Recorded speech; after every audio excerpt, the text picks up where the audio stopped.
नमस्कार, मैं सावित्री चंदेल स्वागत करती हूँ आप सभी का। आज चर्चा करते हैं ईश्वरीय प्रेम की। एक बार एक सन्यासी राजा के पास आए और एक छोटा सा पात्र उनके सामने करके बोले कि महाराज, यदि संभव हो तो इस पात्र को भर दीजिए। राजा को सुनकर अच्छा नहीं लगा कि संभव हो तो लगा रहे हैं, क्या मैं इस काबिल भी नहीं हूं कि इस सन्यासी के इतने से पात्र को भर सकूं। तो इन्होंने ये कहा कि संभव हो तो, ये संभव हो तो शब्द राजा को अच्छे नहीं लगे। उन्होंने अपने मंत्री से कहा कि इस पात्र को स्वर्ण मुद्राओं से भर दो। मंत्री ने स्वर्ण मुद्राएं उसमें डाल दी, लेकिन वो खाली हो गया।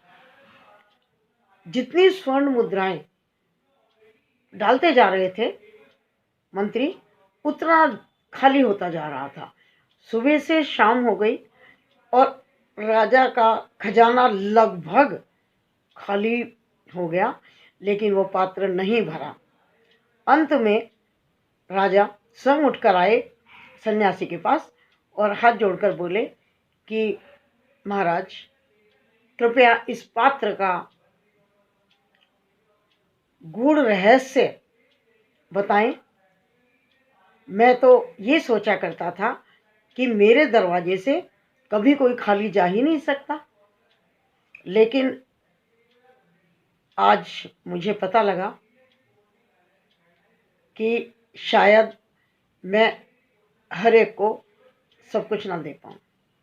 तो आप मुझे इस पात्र का रहस्य बताइए। तो सन्यासी कहते हैं, महाराज, यह पात्र मानव हृदय से बना है, मनुष्य के हृदय से बना है। ये कभी भी तृप्त नहीं हो सकता। संसार की जितनी वस्तुएं, सुख सुविधा, नाम, यश, सुख संपत्ति, सब कुछ दे दीजिए, लेकिन ये हृदय से, मन से बना है। ये और की इच्छा करता रहेगा और हमेशा ही खाली बना रहेगा।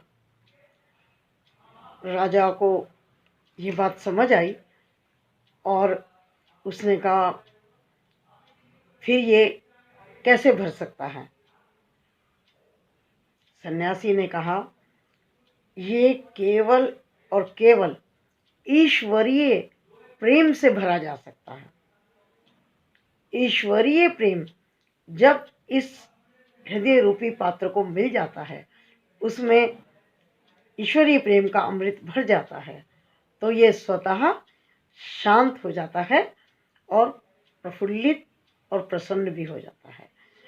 राजा को ये बात बहुत अच्छी लगी और उसने प्रणाम किया सन्यासी को कि महाराज, आपने मुझे बहुत ही अच्छी ज्ञान की बात बताई कि मेरे मन का अहंकार भी समाप्त हुआ, कि जो मैं ये सोचा करता था कि मैं सबको सब कुछ देने की सामर्थ्य रखता हूँ। सर्वशक्तिमान तो वो परम पिता परमेश्वर ईश्वर है।